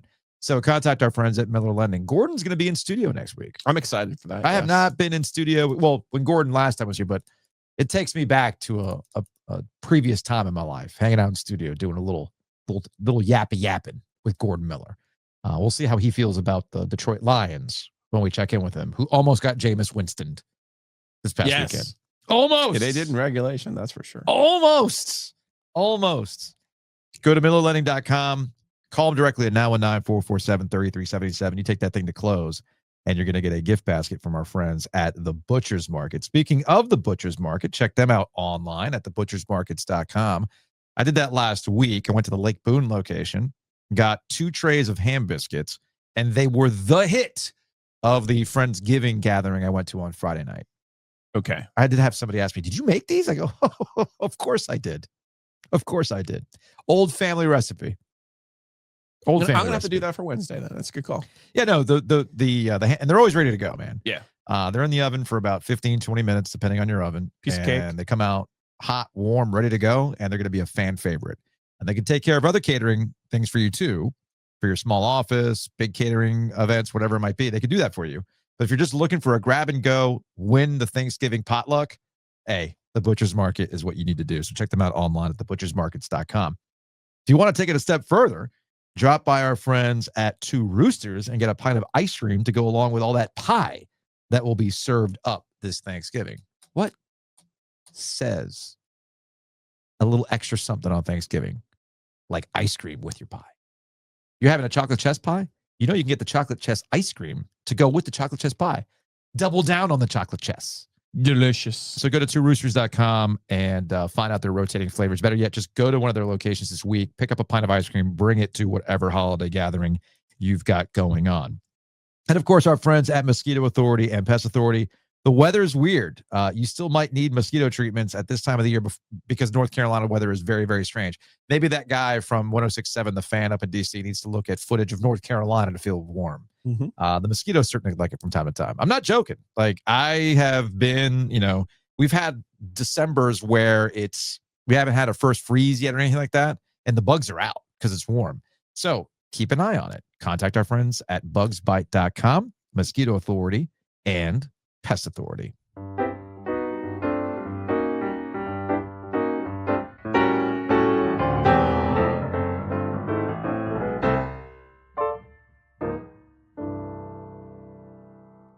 right, let's get out of here with some Hey Joe. In response to Jordan Hudson, I had somebody put this in my timeline.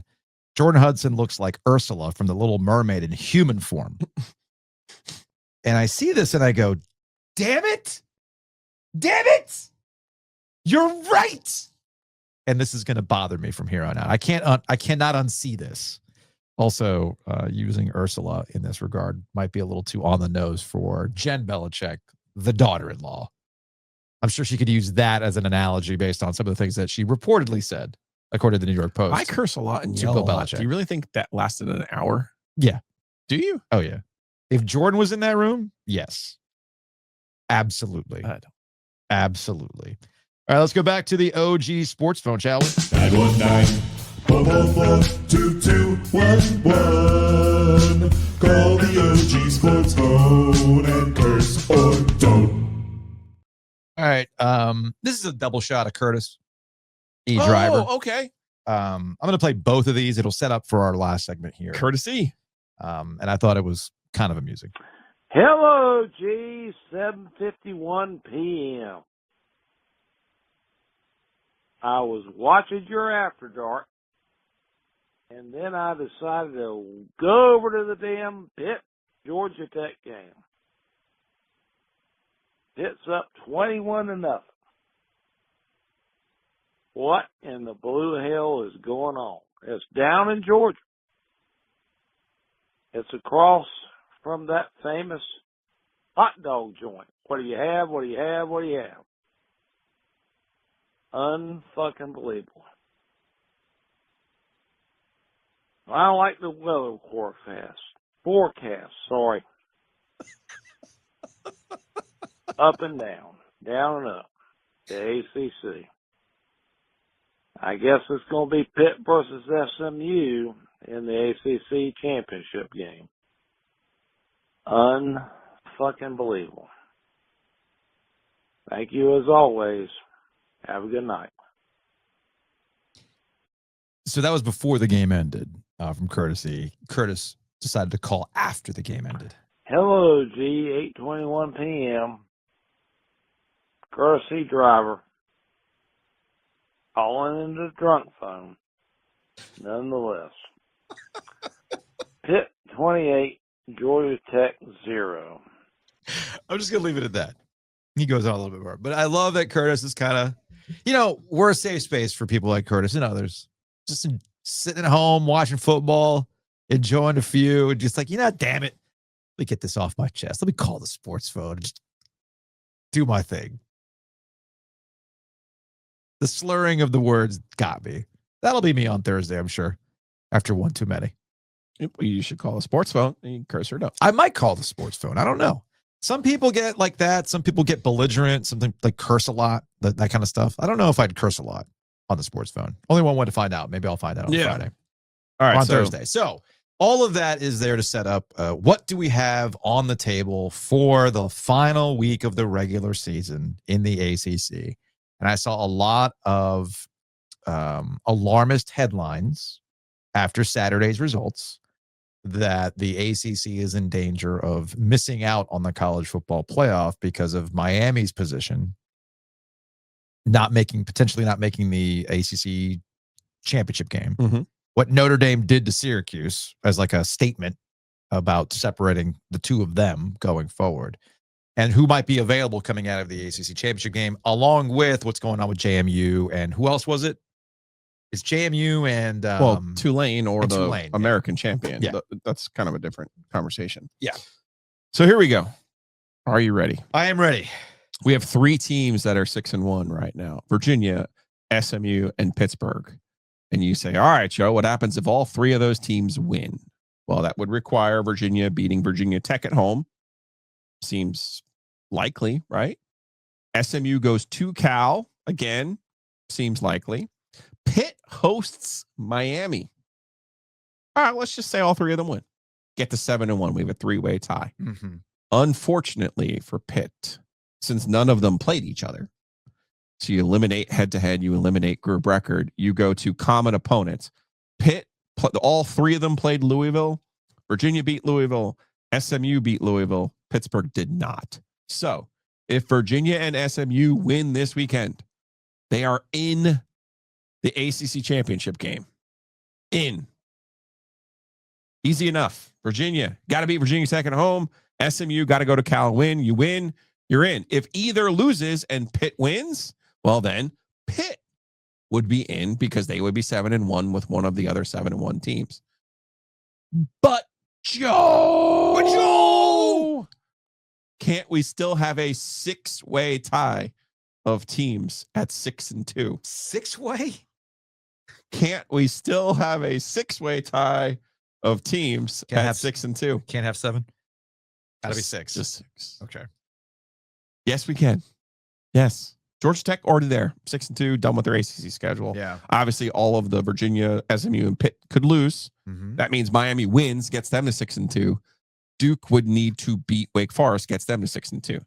Now that tiebreak process becomes the ACC record of the teams that you played.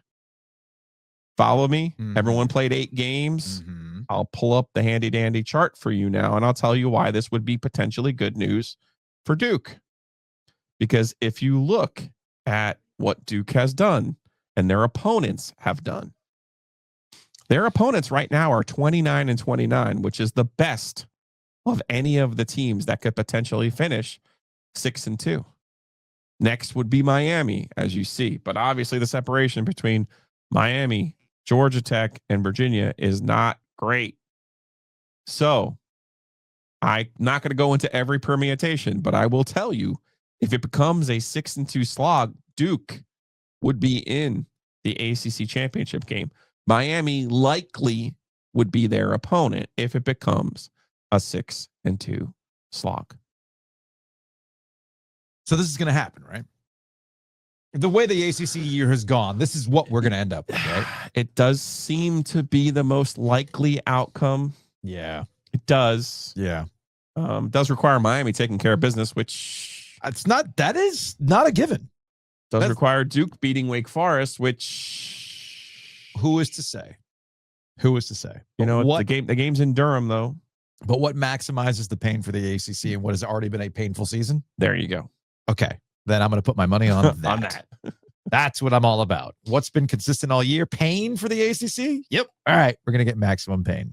We'll see what happens. Speaking of which, pour one out for the Pirates. Took themselves out. Speaking of maximum. Yeah. Took themselves out.